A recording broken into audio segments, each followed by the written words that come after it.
ஹுசைனை பின்பற்று, ஹுசைனை பின்பற்று, கர்பலாவின் குரல் பின்பற்று.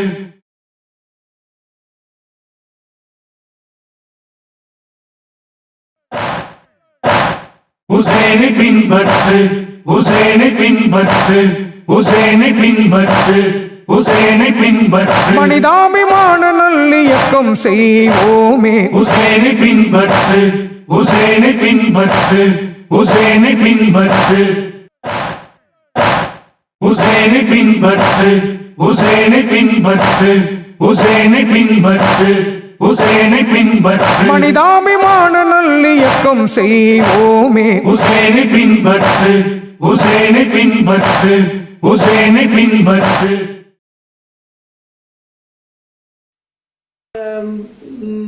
அந்தணர்கள் என்று சொல்லக்கூடிய அந்த பிராமணர்கள் குறிப்பிட்ட ஒரு இந்து மதத்தினுடைய ஒரு பிரிவு. அவங்க பிரிவு எப்போதும், அதாவது எதனால அதை கம்பேர் பண்றாங்கன்னு சொல்லும் பொழுது ஒதுங்கியே இருப்பாங்க. அவங்க இறை உணர்வுகளில் திளைத்து இருப்பார்கள்.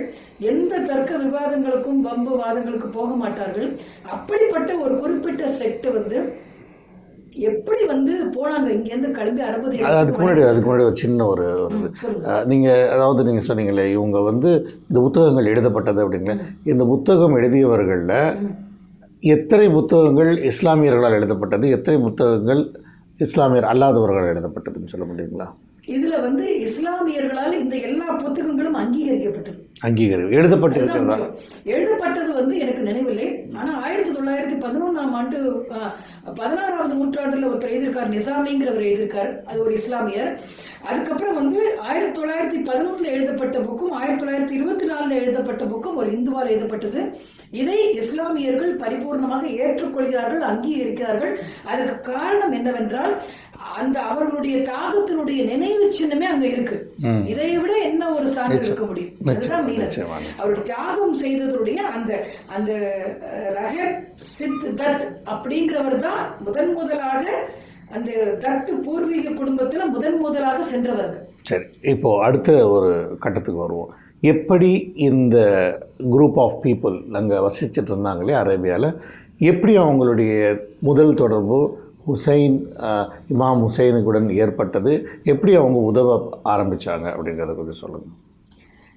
நீங்க கேட்ட கேள்வி, அதாவது இது ஆரம்பத்துல இது சம்பந்தப்பட்ட ஒரு ஆவணங்கள், இது சம்பந்தப்பட்ட ஆராய்ச்சிகள் மிக பல ஆராய்ச்சியாளர்களால், மிக பல ஒரு ஹிஸ்டாரியன், ஹேகியோகிராஃபர் என்று சொல்வார்கள், அறிஞர்கள், ஸ்காலர்ஸ், அது மட்டும் இல்லாம வரலாற்று ஆராய்ச்சியாளர்களை தவிர பல்வேறு மதம் சார்ந்த ஆராய்ச்சியாளர்களும் இது பற்றி ஆராய்ச்சி செய்து தெளிவான ஒரு முடிவை எடுத்திருக்கிறார்கள். இந்த ரஹப் சித் தத் அப்படிங்கிறவர் இந்த பூர்வாசிரம குடியில் ஒரு பகுதி, அவருடைய தலைவர். அவர் தான் முதல்ல வணிகத்திற்காக அரபு தேசத்திற்கு தன்னுடைய குடும்பத்தோடு சென்றார். குடும்பத்தோடு சென்றவருக்கு அங்க குழந்தை வரம் இல்லை. இவர் நம்முடைய இமாம் ஹுசைன் இறைவனுடைய புனிதரவர். அவரிடம் கேட்டு, நீங்கள் இறைவனுடைய தூதர் அல்லவா, எனக்கு ஒரு குழந்தைய வரத்திற்கு நீங்கள் இறைவனிடம் கேட்க கூடாதான்னு கேட்டிருக்காரு. யார்? இமாம் ஹுசைன். இந்த ரஹப் சித் தத்துங்கிறவர் போய் வேண்டியிருக்காரு. வேண்டின உடனே அவர் இறைவன்கிட்ட வேண்டியிருக்காரு, எல்லாம் வல்ல இறைவனிடம் இவருக்கு ஒரு குழந்தை பாக்கியத்தை கொடுங்கள்னு. அப்ப இறைவன் சொன்னாராம், இல்லையே, அவருக்கு இப்போதைக்கு குழந்தை வரம் இல்லையே, விதிக்கப்படவில்லையே, நான் என்ன செய்வது என்று இறைவன் சொன்னாராம். அப்பொழுது இவர் சொன்னாரா, ரஹப் சித்தத் என்ன சொன்னாராம், என்னுடைய குழந்தையை இந்த சமுதாய நன்மைக்காக, இந்த மக்களுடைய நன்மைக்காக அர்ப்பணிக்க காத்து கொண்டிருக்கிறேன், ஆகையால் எனக்கு குழந்தை வர்த்தித்தார்கள் என்று கேட்டார். இதை கேட்டவுடன் இவர் நம்ம இமாம் ஹுசைன் அவர்கள் என்ன பண்ணாராம், எல்லாம் வல்ல இறைவனிடம் சமுதாய நன்மைக்காக அவர் கேட்கிறார், அதற்காக அவருக்கு நீங்க குழந்தை வரத்தை தந்தே ஆக வேண்டும் என்று இறைவனிடம் மன்றாடி வேண்டி அவருக்கு குழந்தை வரத்தை வாங்கி கொடுத்தார். ஒன்றல்ல இரண்டல்ல 7 குழந்தைகள் பெறும் பாக்கியத்தை இறைவனிடம் வேண்டி அந்த வரத்தை பெற்றுக் கொடுத்தார்கள். ரஹப் சித் தத் என்றவர். அந்த 7 குழந்தைகளுடைய பெயர்கள் முதற்கொண்டு குறிக்கப்பட்டிருக்கு. ஒரு இஸ்லாமியர் எழுதியிருக்காரு, ஒரு ஆர்டிகிள் எழுதியிருக்கார். நீங்க யூடியூப், கூகுள் எல்லாத்திலும், இணையதளத்தில், வலைத்தளங்களில் எல்லாமே இது இருக்கு. இந்த பெயர்கள் இஸ்லாமியர்களின் பெயர்களை போல் அமைஞ்சதா இல்ல அந்த ஃபேமிலியினுடைய இதுல ஒரு ஆச்சரியம் என்னவென்றால், அந்த 7 குழந்தைகளுடைய பெயர்கள் எப்படி வரும்னா ராம் சிங், அது மாதிரிதான் வரும். இந்துக்களுடைய பெயர்கள் தான். ஆனா இது இவர்கள் எல்லாம் ஹஸ்ரத் இமாம் ஹுசைன் அவர்களால் ஆசீர்வதிக்கப்பட்டவர்கள். அவர்கள் வந்து என்ன சொல்லிருக்காருன்னா ஒரு இந்துக்களுடைய ஒரு சம்பிரதாயங்களையும் மதித்து போற்றி இருக்கிறார். அஜ்மீர் நாயகம் அப்படித்தான். திருக்குறானிலேயே வந்து உன்னுடைய மதம் உனக்கு, அவருடைய மதம் அவருக்கு, அது அப்படிதான் சொல்லியிருக்கு. அது அப்படிப்பட்ட ஒரு ரிலீஜியஸ் டாலரன்ஸ் என்று சொல்லக்கூடிய மத சகிப்புத்தன்மையை ஹஸ்ரத் இமாம் ஹுசைன் அப்பொழுதே வந்து ஏற்றுக்கொண்டிருக்கிறார், அதை கடைபிடித்தும் இருக்கிறார். அப்படி கடைபிடிக்கலன்னா இந்த அளவுக்கு ஒரு தீவிரமான ஒரு இந்து ஒரு பிராமணர் குடும்பத்தை சேர்ந்தவரோடு இப்படிப்பட்ட ஒரு நெருக்கமான தொடர்பை அவர் வைத்திருக்க முடியாது. ஆக அந்த 7 குழந்தைகளுக்கும் பெயர்கள் பார்த்தீங்கன்னா எல்லாமே இந்துக்களுடைய பெயர்கள். ராம் சிங் அந்த மாதிரியான பெயர்கள் இந்துக்களுடைய பெயர்கள். அந்த 7 குழந்தைகளுக்கும் கடைசியில பிறந்த உடனே கர்பலா யுத்தத்தில் 7 குழந்தைகளும் இழக்கிறார் அவர் அந்த ரஹப் சித்தத்துங்கிறவர்.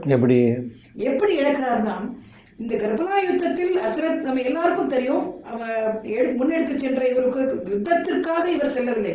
இவர் தன்னுடைய வாழ்க்கை, தன்னுடைய குடும்ப வாழ்க்கை இங்கு இருந்தால் பாதிக்கப்படும், துஷ்டனை கண்டால் தூர விலகுன்னு ஒரு பழமொழி இந்த இந்துக்களை சொல்லுவாங்க. அது மாதிரி இந்த மாதிரி துஷ்ட கொடுங்கோல் அரசன்கிட்ட நம்ம இருக்க வேண்டாம், நம்ம எல்லோரும் சேர்ந்து இந்த யூப்ரட்டிஸ் டைக்ரிஸ் நதியை கடந்து அந்த கரைக்கு சென்று அமைதியாக கிடைத்ததை வைத்துக் கொண்டு நிம்மதியாக வாழ்வோம் அப்படிங்கிற ஒரு எண்ணத்துலதான் கர்பலா யுத்தம் நடத்த வேண்டும் என்கிறது நம்ம ஹஸ்ரத் இமாம் ஹுசைன் அவர்களுடைய நோக்கம் அல்ல. யுத்தத்திற்கெல்லாம் அப்பாற்பட்டவர், அமைதி வழியை, அன்பான ஒரு மார்க்கத்தை அவர் வந்து எல்லோருக்கும் போதிக்கக்கூடியவர்கள். அது மட்டும் இல்லாமல் யசீத்துடைய நாட்டில் வாழ்ந்த மக்களால் அழைக்கப்பட்டு சென்றவர். அது ஒரு அருமையாக சொன்னீர்கள். அழைக்கப்பட்டு இங்கே வாருங்கள், உங்களுக்கு இங்கே புகழ் உதவி செய்ய வாருங்கள், நாங்கள் வந்து நல்ல மார்க்கத்தை காமியுங்கள் அவர்கள். அது மட்டும் இல்லை, அதாவது எங்களுக்கு வந்து இந்த கொடுங்கோல் மன்னரால் நாங்கள் துடித்துக் கொண்டிருக்கிறோம், அவர்களின் கொடுங்கோலால் நாங்கள் பாதிக்கப்பட்டிருக்கிறோம், நீங்கள் எங்களை காப்பாற்றுங்கள் என்று சொன்னதுனால குடும்பத்தோட ஒரு 72 பேர் குடும்பத்தோட போயிருக்காங்களே தவிர யுத்தம் செய்ய வேண்டும் என்ற எண்ணம் அவர்களுக்கு இல்லை. ஆனா அந்த குடும்பத்தோடு சென்றவர்கள் போது இவர்கள் எல்லாரையும் சுற்றி வளைத்து எவ்வளவு கொடுமையான ஒரு சித்திரவதை செய்ய வேண்டுமோ அவ்வளவு கொடுமையான சித்திரவதை செய்து அவர்களை கொன்று குவித்த பொழுது, அப்பொழுதும் கடைசி வரை ஹஸ்ரத் அவர்களுடைய தலை வந்து குடியவில்லையா. நான் இறந்த பொழுது கூட 33 முறை வந்து வாளால் வந்து அவரை குத்தி இருக்கிறார்கள். அப்பொழுது ஒரு முறை கூட அவருடைய தலை வந்து பூமியை நோக்கி சிரம் சாய்க்கவில்லை. உண்மையான ஒரு இந்து ரஜபூத்திர வீரரும் அதான் சொல்வார். எனக்கு என்னுடைய முன்பகுதியில் எத்தனை குத்துக்களை வேண்டுமானால், வாளுடைய வெட்டுக்களை வேண்டுமானால் தாங்கிக் கொள்வேன், என்னுடைய பின்புறத்தில் அடிக்காதீர்கள், அது வந்து எனக்கு வந்து இழுக்கு, என்னுடைய குரத்திற்கு இழுக்குமாறு. அதே மாதிரி ஹஸ்ரத் இமாம் ஹுசைன் அவர்களும் 33 முறை வாளால் அவர்கள் வெட்டியும் கூட தன்னுடைய தலை மண்ணில் சரியாமல் அவர் சொன்னாராம், நான் வந்து இறைவனுடைய பெயரால் இந்த தியாகத்தை எங்களுடைய மக்களுக்காக நான் இந்த தியாகத்தை செய்கிறேன் என்று சொல்லி வந்து அவர் வந்து முன்னால் வந்து விழுந்திருக்கிறார். அப்ப கூட அவர் பின்னால சாயல, முன்னால விழுந்திருக்கிறார். அப்படிப்பட்ட ஒரு தியாக யுத்தம் வந்து அந்த கர்பலா யுத்தம், தர்ம யுத்தம். மகாபாரதத்தை வந்து தர்ம யுத்தம் என்று சொல்ற மாதிரி தியாக யுத்தம். அது ரொம்ப ஒரு அழகான ஒரு அருமையான விஷயம். அதாவது இப்போ இதெல்லாம் தியாகம் நீங்கள் அழகாக சொன்னீங்க. அவருடைய முதுகுக்கு பின்னாடி கழுத்தில் வெட்டுப்பட்டாலும் அது ஏன் சாயலை அப்படின்னா, அந்த பின்னாடி வெட்டுப்பட்டு தன்னுடைய உயிரை இழக்க அவர் விரும்பலை.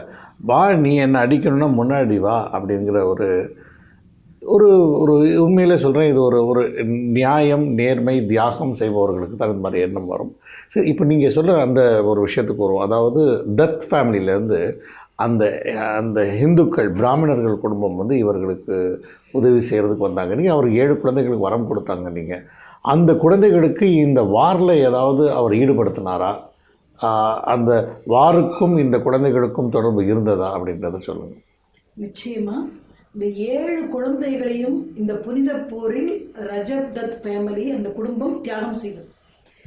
7 குழந்தைகளும் இந்த அவருடைய தலை துண்டிக்கப்பட்டு ஹஸ்ரத் இமாம் ஹுசைன் அவர்களுடைய தலையை துண்டித்தார்கள்.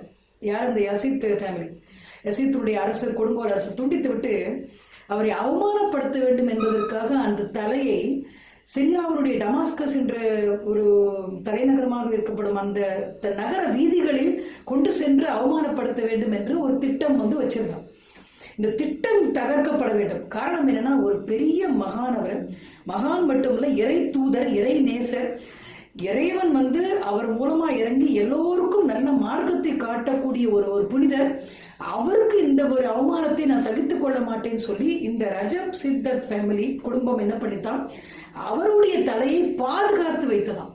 அப்ப இவர் வந்து என்ன பண்ணிருக்காங்க, இவரை வந்து சித்திரவதை பண்ண ஆரம்பிச்சிட்டாங்க. எப்படியாவது தலையை எங்களுக்கு திருப்பி கொடு அப்படின்னு. அப்ப இந்த தலையை திருப்பி கொடுத்தாக வேண்டுமே, கேட்டது என்ன பண்ண முடியும், கொடுக்கலன்னா எல்லாரையும் கொண்டுடுவாங்க. ஆக தலையை திருப்பி கொடுக்க வேண்டும் என்ற காரணத்தால் அவர் என்ன செய்தாராம், அது பெரிய தியாகம். அது உண்மையிலேயே தன்னுடைய மகனுடைய தலையை வெட்டி கொடுத்தார். இது பாருங்க, இதுதான் அவருடைய தலைன்னு. ஆனா அவர்களுக்கு வந்து சந்தேகம் வந்து விட்டது. ஏன்னா பொருத்தி பார்த்தார்கள், உடலோடு சேரல, சந்தேகம் வந்து விட்டது. இல்ல இது வந்து அவருடைய தலையாக இருக்க முடியாது. அது மாதிரி கிட்டத்தட்ட 2-3 மகன்களை பலி கொடுக்க வேண்டிய நபர். அதற்கு பிறகு இவர் ஏமாற்றுகிறார் என்று சொல்லி பாக்கி உள்ள இவருடைய 7 மகன்களையும் அவர்களே வந்து சித்திரவதை மற்ற மகன்களை அத்தனை பேரை சித்திரவதை செய்து கொண்டு விட்டார்கள். ஆக அப்பொழுதுதான் இவருக்கு தோன்றியது, உனக்கு இந்த ஒரு காலகட்டத்தில் பிற்பாடு இருக்கலாம், இந்த காலகட்டத்தில் இங்க இருக்கக்கூடிய காலகட்டத்தில் உனக்கு குழந்தை பேரு தங்குவதற்கு வாய்ப்பில்லை என்று ஏற்கனவே இமாம் அவர்கள் என்னிடத்தில் சொன்னாரே, நான் கேட்காமல் அவரிடத்தில் குழந்தை வரம் கேட்டேன். இருந்தாலும் இந்த குழந்தை வரம் எதுக்காக கேட்டார்னா சமூக நன்மைக்காக. அப்படி பார்க்க போனா 2 விதத்திலையும் 2 பேருடைய வார்த்தைகளும் உண்மையாக்கப்பட்டது இறைவனால். ஆனா இறைவன் எது முடிவு செய்தாலும் சரியாகத்தான் முடிவு செய்தால். இது யார் வந்து நடுவில் அதை மாற்ற நினைத்தாலும் மாற்ற முடியாதுங்கிறதுக்கு இது ஒரு நல்ல தீர்மானத்தை எடுப்பதும் இறைவன், அந்த தீர்மானத்தை மாற்றி அமைப்பதும் இறைவனால் மட்டுமே முடியும், வேற எதுவுமே முடியாது. ஆக அப்படி வந்து தன்னுடைய அந்த தியாகத்தை செய்தவர். அந்த ஹஸ்ரத் இமாம் ஹுசைன் அவர்களுடைய காலத்திற்கு மறைவுக்கு பிறகு அந்த கொடுங்கோல் அரசனிடமிருந்து அந்த நாட்டை மீட்டு அந்த மக்களுக்கு கொடுத்து சமூக நீதியை காப்பாற்றிய பிறகு அவர்களில் ஒரு குடும்பம் இன்றும் அந்த தரியல் ஹிந்த் என்ற ஒரு பகுதி சொன்னேன் இல்லையா, அந்த பகுதியில இன்னமும் நான் இமாம் ஹுசைன் அவர்கள் வாழ்ந்த இடம், இந்த இடத்தில் தான் நாங்கள் வாழ்ந்து இந்த இடத்திலேயே மடிவோம் சொல்லி இன்றமும் ஒரு குடும்பம் வந்து அங்க வாழ்ந்து கொண்டிருக்கிறது தரியல் ஹிந்த் பகுதியில். அங்கிருந்து புறப்பட்ட பல இந்து குடும்பத்தினர் திரும்பி இங்கே வந்தாச்சு இந்தியாவுக்கு. வரும்பொழுது அவர் காஷ்மீரத்தில் உள்ள ஷேக்புரா, பாகிஸ்தானில் உள்ள ஷேக்புரா என்ற இடத்தில் முதலில் தங்கினார்கள். பிறகு 1947 இந்திய பாகிஸ்தான் பிரிவினைக்கு பிறகு இந்தியாவுடைய பாதுகாப்பான தேசம் என்று கருதி இங்கே வந்து விட்டார்கள். பூனாவில் வந்து நிறைய அவருடைய குடும்பங்கள் வந்து இந்த உசைனி பிராமணர்கள் என்று சொல்லக்கூடிய குடும்பங்கள் பூனாவில் நிறைய இருக்கிறது. இன்றளவும் நீங்கள் சென்றால் பார்க்கலாம். மொஹரம் என்ற புனித தியாக திருநாளில் அவர்கள் ரொம்ப தீவிரமாக ஆர்வமாக பங்கெடுத்துக் கொள்வார்கள், அந்த தியாகத்தை போற்றுவார்கள். காரணம், இந்த கர்பலா யுத்தம் என்பது மொஹரத்தினுடைய திருநாள் 10வது நாளில் நிகழ்ந்த இது ஹஸ்ரத் இமாம் ஹுசைனுடைய ஒரு மறைவு நிகழ்ந்தது. அந்த 10வது நாளை வந்து அவர்கள் வந்து மிக தீவிரமாக அனுசரிக்கிறார்கள் இன்றளவும் அந்த இந்து குடும்பத்தினர், பிராமண குடும்பத்தினர்.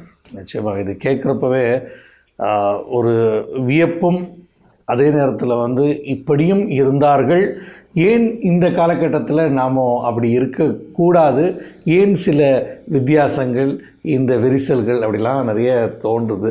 ஆனால் நீங்கள் ஒரு நல்ல ஒரு விஷயம், பொது ஒரு விஷயம். ஆனால் நாங்கள் வந்து இமாம் ஹுசைனுடைய விஷயங்களை இது நிறைய சொல்லிக்கிட்டு இருந்திருக்கோம்.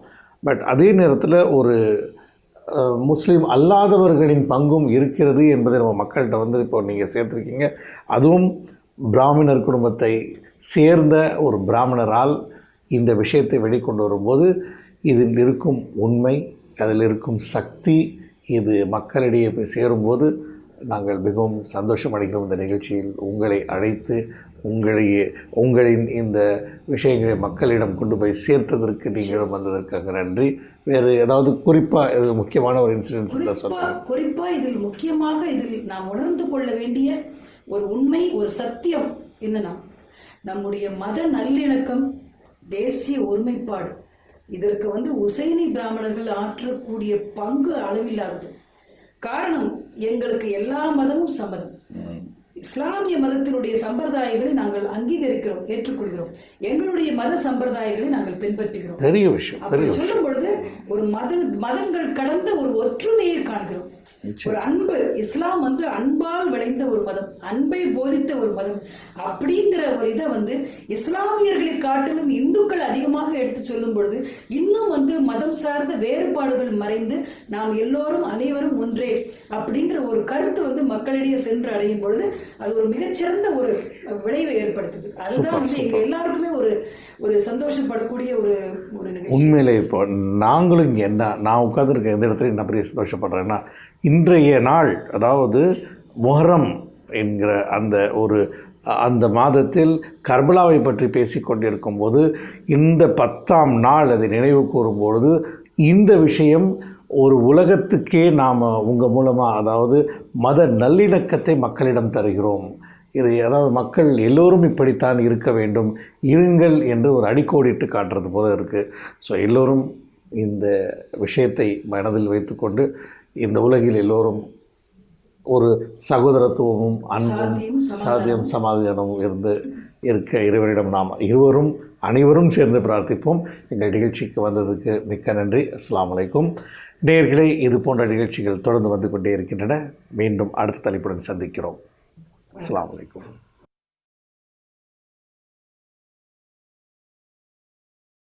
பிஸ்மில்லாஹிர் ரஹ்மானிர் ரஹீம். அல்ஹம்துலில்லாஹி ரப்பில் ஆலமீன். வஸ்ஸலாத்து வஸ்ஸலாமு அலா சய்யிதில் அன்பியாஇ வல் முர்சலீன் ஹபீபி இலாஹில் ஆலமீன் வாலிஹி த்தய்யிபீன அத்-தாஹிரீன் வஅஸ்ஹாபிஹில் முன்தஜபீன். قال الله تعالى في القرآن الكريم: قل لا أسألكم عليه أجرا إلا المودة في القربى. அன்புக்குரிய இஸ்லாமிய சகோதர சகோதரிகளே, நாங்கள் இருக்கக்கூடிய புனித முஹர்ரம் மாதத்தை அடைந்திருக்கின்ற இந்த நேரத்தில் நாங்கள் ஒவ்வொரு வருடமும் நினைவு கூறி அனுஷ்டிக்கு வருகின்ற இமாம் ஹுசைன் அலைஹிஸ்ஸலாம் அவர்களுடைய ஷஹாதத் தினம் எங்களை நெருங்கி கொண்டிருக்கின்ற இந்த நேரத்தில் இமாம் ஹுசைன் அலைஹிஸ்ஸலாம் அவர்களுடைய அந்த எழுச்சி போராட்டத்தின் இலக்குகளையும் நோக்குகளையும் நாங்கள் புரிந்து கொள்வதோடு அந்த போராட்டத்திற்கு உறுதுணையாக இருந்த பெருமானார் ஸல்லல்லாஹு அலைஹி வஸல்லம் அவர்களுடைய புனித அஹ்லுல் பைத்தினர்கள், குடும்பத்தார்கள், அதே போன்று இமாம் ஹுசைன் அலைஹிஸ்ஸலாம் அவர்களுடைய தோழர்கள், ஆதரவாளர்கள் ஆகியோரையும் நாங்கள் இந்த தருணத்தில் நினைவு கூற வேண்டிய கடமைப்பாட்டில் இருக்கிறோம். இதனால்தான் முஹர்ரம் மாதம் என்பது எங்களுக்கு ஒரு துன்பகரமான ஒரு மாதமாக இருப்பதை நாங்கள் பார்க்கிறோம். உலக வரலாற்றை நாங்கள் புரட்டி பார்க்கின்ற போது அதிகார வேட்கையின் விளைவுகளாக அநீதிகளும் அக்கிரமங்களும் தான் நிறைந்திருக்கின்றது. கர்பலாவில் ஹிஜ்ரி 61ஆம் ஆண்டில் முஹர்ரம் மாதம் 10வது நாளான ஆஷுரா தினத்தில் நிகழ்ந்த அந்த மனிதாபிமானமற்ற படுகொலைகளை நாங்கள் கருத்தில் எடுக்கின்ற போது கூட அங்கும் அதிகாரத்தின் வேட்கை நிகழ்ந்திருப்பதை நாங்கள் பார்க்கிறோம். இந்த வகையில் நாங்கள் இந்த நிகழ்வை எவ்வாறு விளங்கிக் கொள்வது, அந்த போராட்டம், அதே போன்று ஷஹாதத், அங்கே இமாம் ஹுசைன் அலைஹிஸ்ஸலாம் அவர்கள் எதனை எங்களுக்கு கற்பிக்க வந்தார்கள், அல்லது இமாம் ஹுசைன் அலைஹிஸ்ஸலாம் அவர்களுடைய அந்த இலக்குகளை விளங்கி கொண்ட அவரோடு இணைந்த அவருடைய தோழர்கள், அதே போன்று அவர்களோடு இணைந்து கொண்ட சஹாபாக்களும் இருக்கிறார்கள். அவர்கள் இமாம் ஹுசைன் அலைஹிஸ்ஸலாம் அவர்களுடைய விடயத்தில் எதனை அவர்கள் புரிந்து கொண்டார்கள், அவர்களோடு இணைந்து அந்த கர்பலா களத்தில் தாங்களும் ஷஹீதாக்கப்பட்டார்கள், என்ன காரணம் என்பதை நாங்கள் விளங்கி எடுப்பது இந்த தருணத்தில் எங்களுக்கு மிக முக்கியமான ஒரு கடமையாக இருப்பதை நாங்கள் பார்க்கிறோம். இந்த வகையில் நாங்கள் பார்க்கின்ற போது கர்பலாவில் ஷஹீதாக்கப்பட்ட நபர்களில் ஹபீப் இப்னு என்று சொல்லக்கூடிய ஒரு உயர் நிலையான சஹாபாவை நாங்கள் கருத்தில் எடுக்கிறோம். அவர் குறித்து இஸ்லாமிய வரலாற்றில் வந்திருக்கின்ற பதிவுகளை வைத்து நாங்கள் பார்க்கின்ற போது, அதே போன்று இஸ்லாமிய அறிஞர்கள், உதாரணமாக இப்னு ஹஜர் அஸ்கலானி, அதே போன்று இப்னு கலபி போன்ற அறிஞர்கள் அவர்களை பெருமானார் ஸல்லல்லாஹு அலைஹி வஸல்லம் அவர்களை கண்டு அவர்களோடு விசுவாசமாக இருந்த ஒரு சஹாபியாக ஹபீப் இப்னு தாஹிர் அவர்களை குறிப்பிட்டிருப்பதை நாங்கள் பார்க்கலாம். ஒரு இடத்தில் பதியப்பட்ட ஒரு வரலாற்று நிகழ்வு இவ்வாறு வருகின்றது.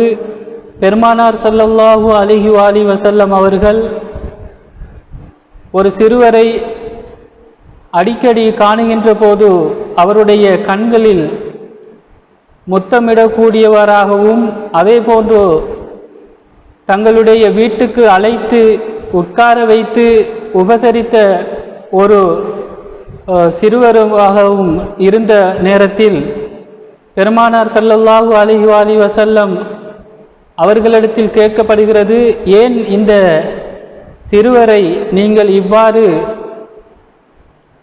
உபசரிக்கிறீர்கள், அவர் மீது அன்பு செலுத்துகிறீர்கள், அவருடைய கண்களில் முத்தமிடுகிறீர்கள் என்று கேட்டபோது பெருமானார் ஸல்லல்லாஹு அலைஹி வஸல்லம் அவர்கள் சொன்னார்கள், ஒரு நாள் வீதியில் வருகின்ற போது நான் பார்த்தேன், ஹபீப் இப்னு அவர்கள் சிறுவனாக இருக்கின்ற அந்த நேரத்தில் நடந்த ஒரு சம்பவத்தை பெருமானார் ஸல்லல்லாஹு அலைஹி வஸல்லம் அவர்கள் குறிப்பிடுகிறார்கள். வீதியினால் வருகின்ற போது இந்த சிறுவர் இமாம் ஹுசைன் அலைஹிஸ்ஸலாம் அவர்களோடு விளையாடி கொண்டிருந்தார். அந்த நேரத்தில் இமாம் ஹுசைன் அலைஹிஸ்ஸலாம் அவர்களுடைய கால் தடங்கள் பட்ட அந்த மண்ணை எடுத்து தன்னுடைய கண்களிலும் முகத்திலும் அவர் பூசிக்கொண்டு மகிழ்ந்ததை நான் பார்த்தேன். எனவே இமாம் ஹுசைன் அலைஹிஸ்ஸலாம் அவர்கள் மீது அவர் கொண்டிருந்த அன்பின் காரணமாக நான் இந்த சிறுவரின் மீது என்னுடைய அன்பை நான் வெளிப்படுத்துகிறேன். அதே போன்று ஜிப்ரீல் அலைஹிஸ்ஸலாம் அவர்கள் எனக்கு அறிவித்தார்கள், அதாவது கர்பலா எனும் இடத்தில் இமாம் ஹுசைன் அலைஹிஸ்ஸலாம் அவர்களுக்காக இந்த சிறுவரும் ஷஹீதாக்கப்படுவார் என்று அறிவித்ததாக இந்த ஹதீதை பெருமானார் ஸல்லல்லாஹு அலைஹி வஸல்லம் அவர்கள் அறிவித்திருக்கிறார்கள். அப்படியான பெருமானார் ஸல்லல்லாஹு அலைஹி வஸல்லம் அவர்களுடைய விசேட அன்பை பெற்ற ஒரு நபராக ஹபீப் இப்னு தாஹிர் அவர்கள் இருந்ததை நாங்கள் பார்க்கிறோம். இமாம் ஹுசைன் அலைஹிஸ்ஸலாம் அவர்கள் கர்பலாவுக்கு வருவதற்கு முதல் கூஃபாவிலிருந்து பல்வேறு மடல்கள், ஆயிரக்கணக்கான மடல்கள் இமாம் ஹுசைன் அலைஹிஸ்ஸலாம் அவர்களுக்கு அனுப்பி வைக்கப்படுகிறது. ஹபீப் இப்னு தாஹிர் அவர்கள் தன்னுடைய குடும்பத்தோடு யமனிலிருந்து மதீனாவுக்கு வந்த நேரம் பெருமானார் ஸல்லல்லாஹு அலைஹி வஸல்லம் அவர்களுடைய காலத்தில் வாழ்ந்திருக்கிறார். பிறகு இமாம் அலி அலைஹிஸ்ஸலாம் அவர்களுடைய ஹிலாஃபத் கால பகுதியில் ஹபீப் இப்னு தாஹிர் அவர்களும் அதே போன்று அவருடைய கூட்டத்தாரை சேர்ந்த பலரும் பனி அசத் கூட்டத்தார் அவர்கள் கூஃபா தேசத்தில் வாழ்ந்ததை நாங்கள் பார்க்கிறோம்.